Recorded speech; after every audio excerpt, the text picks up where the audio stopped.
Ну, здравствуйте, мои уважаемые зрители. На дворе у нас 28 апреля, и сегодня первый материал будет посвящен хроникам войны, что происходит на фронтах украинской войны по состоянию на начало сегодняшнего дня, 8 часов утра.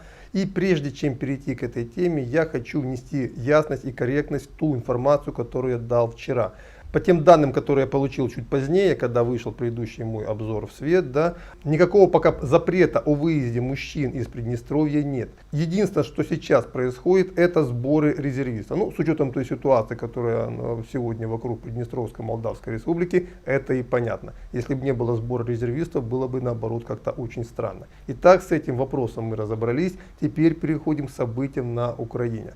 Сначала, что у нас на севере? Ну, знаете, уже традиционно Белгородская, Курская, Брянская области. Там в Белгородской области была очередная попытка ударить по каким-то объектам. ПВО сработало штатно, никаких разрушений, жертв нет. Ну, по крайней мере, той информации, которая у меня есть на сейчас. В ответ российские войска нанесли удар по северу Сумской области, по каким-то воинским частям. Ну, собственно говоря, за ночь произошел обмен любезностями, если можно так это называть, и больше ничего там не происходило.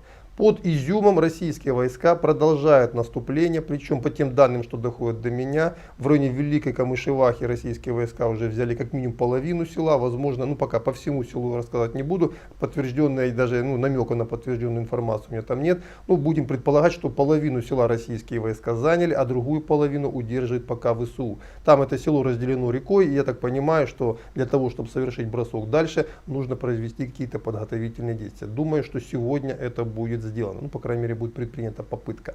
Южнее российские войска продолжают атаки в районе Барвенкова. Уже по некоторым данным взята Новая Дмитровка. По украинские данные пока опровергают взятие Новой Дмитровки. Но есть информация о том, что за Новую Дмитровку как минимум идут бои. То есть, таким образом, российские войска и здесь выходят на ближние подступы к Барвенково.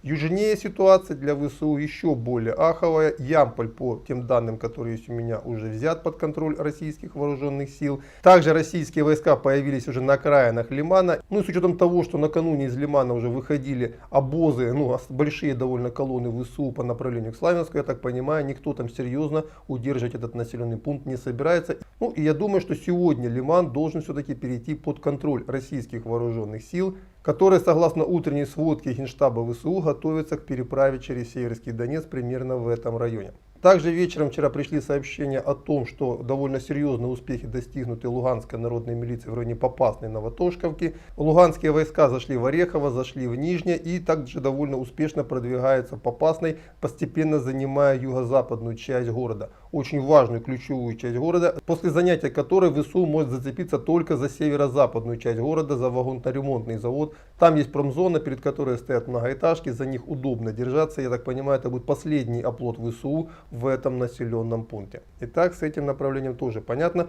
Очень важное событие сейчас происходит в районе Авдеевки. Здесь довольно серьезный укрепрайон ВСУ, и его, судя по той информации, которая ко мне доходит, надо сказать, что Донецкая Народная Республика, именно ее войска здесь атакуют, именно исключительно их зона ответственности. Так вот, очень мало информации в свободном доступе, туда военкоры, я так понимаю, не допускает. Но та информация, которая просачивается, говорит о том, что уже охват Авдеевки произошел не только с северо-востока, с севера. И даже войска Донецкой Народной Республики проходят еще северо-западнее. То есть и сейчас есть противоречивая информация по поводу того, идут ли уже бои за населенный пункт Очеретино, либо Донецкая Народная милиция только к нему подходит. Также были заняты несколько населенных пунктов южнее. И это в целом уже создает непосредственную угрозу охвату и окружению Авдеевской группировки ВСУ. Тем более, что навстречу ей уже на протяжении нескольких дней проводится не только артиллерийская подготовка в районе Песок, но и предпринимаются атаки. Пока результатов их у меня тоже нет, потому что в Песках довольно серьезный укрепрайон ВСУ. Но, как говорится, поживем, увидим. Также продолжаются бои в районе Марьинки, а в районе Гуляйполя, Великая Новоселка российские войска продолжают атаковать. И украинская команда для того, чтобы сдержать наступательный порыв российских войск, перебросила туда оперативные резервы. То есть, прекрасно осознавая всю угрозу этого прорыва, украинская команда делает все возможное, чтобы его локализовать. Туда бросают буквально как под Изюмом огромное количество резервистов. И пока только этим удается сдерживать российское наступление, которое хоть и затормозилось, тем не менее все равно продолжается. Ну и также в ближайшие несколько дней, судя по той информации, которая приходит обрывчатая с фронта, скорее всего уже через несколько дней российские войска могут уже пойти на штурм Гуляйполя. Пока этого нет, но очень может быть скоро будет. И очень интересное и важное событие происходит в районе Херсонской области, где сегодня ночью по Херсону ВСУ нанесли ракетный удар, 2 или 3 точки У. Было выпущено по городу, в первую очередь по телевышке. Это лишний раз говорит о том, чего больше всего боится киевский режим. А киевский режим боится больше всего правды, то есть той правды, которую вещают российские телевизионные и радиоканалы. Именно по ним в первую очередь был нанесен ночной удар точками У. Что еще примечательно в этом ударе, по-моему, впервые именно точки У ударили по Херсону. Почему они?